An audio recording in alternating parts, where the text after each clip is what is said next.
मैं हूं भागलपुर में, बिहार में।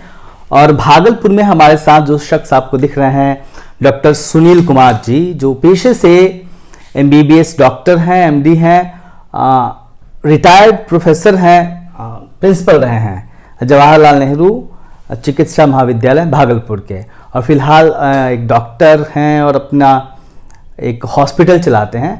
खास बात यह है कि डॉक्टर सुनील वो शख्स हैं जो 17 साल की उम्र में जिनकी मुलाकात ओशो से हुई और तब से वो ओशो की धारा आप कह सकते हैं उसके साथ बह चले। एक उनका तमाम संवाद रहा, कई मुलाकातें रही। ओशो जिनको तमाम लोग क्रांतिकारी मानते हैं, कुछ लोग संत मानते हैं, कुछ लोग विद्रोही भी मानते हैं। तो ओशो को लेकर बात करेंगे और ओशो के जो विचार थे, चाहे वो अंबेडकर के बारे में हो, चाहे वो रविदास जी के बारे में हो, कबीर के बारे में हो, और तमाम अध्यात्म के बारे में हो, उस पर सर बहुत बहुत शुक्रिया, आपने वक्त दिया।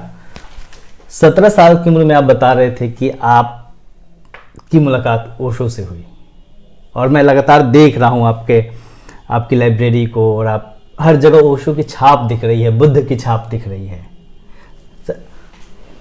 क्या कैसी मुलाकात थी वो? ओशो को कैसे देखते हैं? तमाम लोग, मैंने कहा कि ओशो को क्रांतिकारी मानते हैं, संत मानते हैं, कई लोग विद्रोही भी मानते हैं। आप कैसे देखते हैं? ओशो को मैं टुकड़े में बांटता नहीं हूँ जी। विद्रोही कोई संत से अलग नहीं होता है। ओके। जैसे ही कोई संत हो गया विद्रोही वो विद्रोही हो, समाज के लिए नहीं, अपने आप में विद्रोही है। ओके। आप उसको झेल पाएंगे कि नहीं, इसको कहना कठिन है। ओके। इसलिए जो भी महान संत हुए हैं, कई बार ऐसा हुआ है कि समाज उन्हें झेल नहीं पाया है और उनको इनके हिंसा का शिकार होना पड़ा है। चाहे जीसस हो, चाहे लॉर्ड बुद्धा हो, चाहे महावीर हो, चाहे शुक्रात हो, तो वो क्रांतिकारी इतने होते हैं कि समाज के संस्कार से उनके दृष्टि को समन्वित होना मुश्किल हो जाता है। ओके। और लोगों के बर्दाश्त के बाहर हो जाता है। हम उन्हें मार डालते हैं जिसमें कि पूजा किया जा सके। तो इसलिए क्रांतिकारिता को संतत्व से अलग करके देखना उचित नहीं है। ओके। जो भी संत होगा वो क्रांतिकारी होगा जी। उसके पास ऊर्जा होगी, उसके पास तपती हुई चेतना होगी। आप झेल सकते हैं तो झेलिए, और जो संत के पास जाएगा उसको बदलना पड़ेगा। आप कैसे झेल लिए? 17 साल की उम्र बहुत छोटी उम्र होती है, और तकरीबन जो आप बता रहे थे 70 के दशक के आखिर का वक्त था जब शायद आप मिले थे ओशो से। नहीं, 70 में मैं मिला था। 1970 में, हाँ। 70 की जनवरी में, और 68 में मैंने उनको पढ़ना शुरू कर दिया था। ओके। 69 में वो आए पटना, मुझे पता नहीं चला। 70 में पता चला। तो कैसी थी वो पहली मुलाकात? बहुत अच्छी। सीधी मुलाकात थी? नहीं, सीधी मुलाकात का मतलब ये कि वो ठहरे थे डॉक्टर रामचंद्र प्रसाद, जो इंग्लिश के हेड थे पटना यूनिवर्सिटी के। ओके। जो कि बाद में यहाँ के प्रो वाइस चांसलर हुए भागलपुर यूनिवर्सिटी के। ओके। ठीक है ना। उनके यहाँ वो ठहरे थे। उनके ड्राइंग में पलंग पर वो बैठते थे और नीचे दरी बिछी होती थी जिस पर हम थे, RCP थे, अन्य लोग थे, उनके और भक्त थे, बैठे रहते थे। बीच में हम लोग को निकाल दिया जाता था। उस समय उनको आचार्य श्री कहा जाता था। अच्छा। कि आप लोग बाहर जाइए, हाँ, तो वो भोजन करेंगे। ओके। तो हम लोग सोचते थे कि भोजन कितना देर लगेगा, फिर बैठे खड़े रहते, बाद में मालूम होता था कि आराम कर रहे हैं। तो सुबह शाम उन दिनों सिन्हा लाइब्रेरी में उनका कार्यक्रम होता था। मैं वहाँ हाजिर। इसके अलावा कहीं ना कहीं अलग कार्यक्रम भी होता था, जैसे कि इंजीनियरिंग कॉलेज। इंजीनियरिंग कॉलेज में जब उनका प्रोग्राम हुआ तो उनका स्वागत किसने किया था? नीतीश जी ने। अच्छा। नीतीश कुमार जो अभी मुख्यमंत्री हमारे हैं, उन्होंने ही उनका स्वागत किया था मंच पर। और नीतीश कुमार के क्लासमेट और रूममेट अरुण जी रहे हैं, जो कि पूरे नेपाल में, उसके बाहर भी अच्छी तरह जाने जाते हैं, बहुत पॉपुलर हैं। वो बहुत क्लोज थे ओशो के। बल्कि ओशो अरुण जी नीतीश जी को लेकर के जब ओशो बॉम्बे चले गए तो दोनों गए थे मिलने के लिए, नीतीश जी भी गए थे, है ना। तो शुरुआती दिनों में जब मेरी मुलाकात हुई थी पटना में जी, उन दिनों ओशो जबलपुर में रहते थे, वहीं वो प्रोफेसर थे ना। अच्छा, बाद में रिजाइन कर दिया। वो फिलॉसफी के प्रोफेसर थे, फिलॉसफी के टॉपर थे, है ना। फिर वो वहाँ से निकल करके चले गए बॉम्बे। मैं उनको पत्र लिखा करता था, जवाब देते थे, जवाब आता था। उनका नहीं आया तो उनके भाई का आ गया, सेक्रेटरी का आ गया, मतलब संवाद होता था। जी बिल्कुल। वो तो जबलपुर से ही मेरा हो रहा था। और जबलपुर में मैंने जब पत्र लिखा था तो मुझे कहा गया था कि मैं इन लोगों से मिलूं। उसमें आरसीपी थे और मथुरा प्रसाद मिश्र थे। मथुरा प्रसाद मिश्र एमपी थे पहले, फिर सन्यासी हो गए थे ओशो के प्रभाव में आके। रोड नंबर 1 है राजेंद्र नगर में, है ना, रामविलास पथ, है ना जी। रामविलास शर्मा कांग्रेस पार्टी में मंत्री थे, मथुरा प्रसाद मिश्र के मित्र थे। दोनों का एक ही कैंपस में 2 मकान बना हुआ। तो मैं वहाँ गया था मिलने के लिए। बड़े प्यारे व्यक्ति थे मथुरा प्रसाद मिश्र। स्वामी आनंद मैत्रेय उनका सन्यास का नाम था, ठीक है। तो उन्होंने, जानते हैं, मुझे पत्र दिखाया, पढ़ के सुनाया ओशो का। अच्छा, वो एमपी का इलेक्शन हार गए। किसी जमाने में वो नेहरू जी के बड़े निकट थे। नेहरू जी का देहांत हो गया, नहीं तो वो मिनिस्टर होते सेंटर में। ओके। उन्होंने सुनाया जब वो हार गए एमपी का इलेक्शन बेगूसराय से, तो उन्होंने ओशो को पत्र लिखा इस अपेक्षा के साथ कि उधर से सांत्वना कुछ दी जाएगी।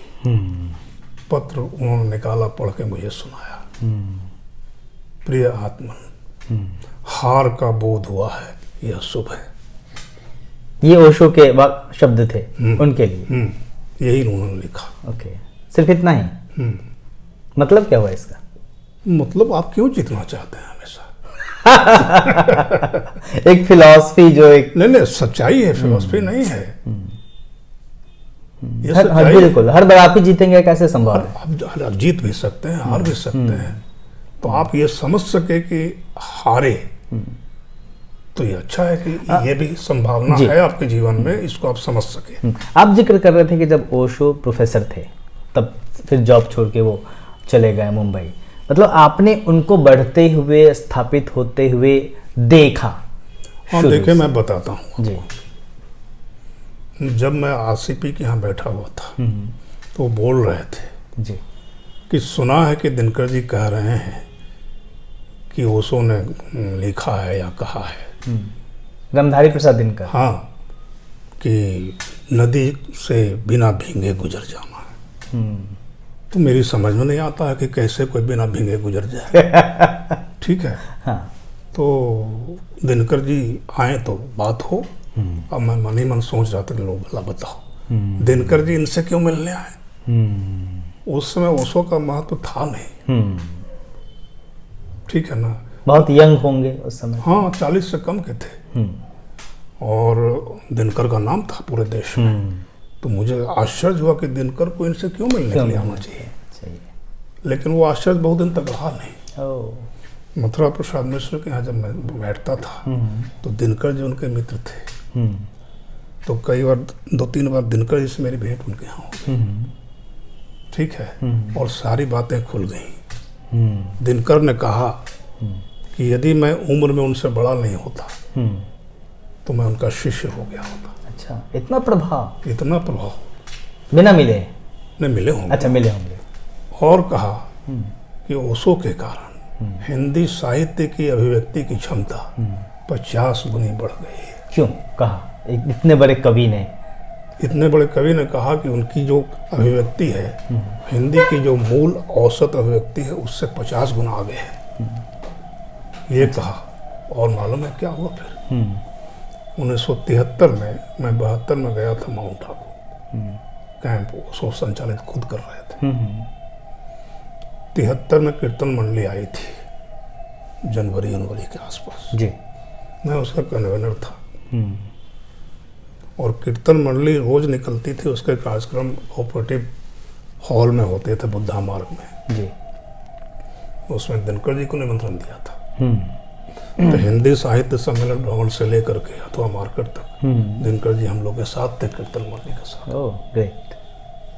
ठीक है ना, ये सारी बातें हैं और बहुत सारी बातें। जी जी हाँ, तो ओशो जब बढ़ रहे थे, जैसे आपने कहा कि नाम नहीं था, बड़े बड़े लोगों का नाम था, दिनकर उनसे मिलना चाहते थे, उनके शिष्य बनने की बात कही, तो ओशो के भीतर वो क्या था कि दिनकर जैसा महाकवि कहा गया है उनको, जो उम्र में भी उनसे बड़े थे, वो चाह रहे थे कि मैं शिष्य बन जाऊं?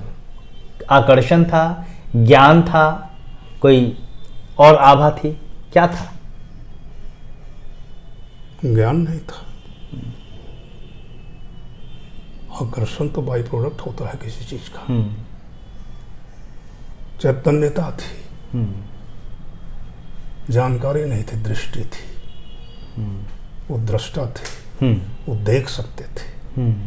उनको जानकारी की जरूरत नहीं थी, उनको जानकारी की जरूरत जो लोग हैं उनसे संवाद स्थापित करने के लिए थी, सिर्फ अपने लिए नहीं थी। वो तो सब कुछ जाने ही हुए थे। तो मैंने आज तक वैसा व्यक्ति नहीं देखा है। उनके सामने मैंने पूना में भी एक से एक हीरो हीरोइन को देखा, दुनिया के बड़े बड़े लोगों को देखा। उनके व्यक्तित्व में जो आकर्षण था, उनके सामने कितने बड़े व्यक्ति हों, वो सूरज के सामने टिमटिमाते हुए दिए की तरह लगते थे। और जहाँ तक सवाल है इसकी पराकाष्ठा आपको बताते हैं, दिनकर की बात हुई, मैं तो 74 में 3 महीने रह गया पूना। ठीक है जी। उस जमाने में हरिवंश राय बच्चन और जैनेंद्र कुमार को समय नहीं मिलता था उनसे मिलने के लिए, जबकि वो इतने बड़े लेखक कवि थे। नहीं, हाँ, सुनील कुमार को जब चाहा तब मिल गया। ओके। मैं बहुत अच्छे साधक के रूप में प्रसिद्ध हो गया था। क्यों नहीं मिलता था?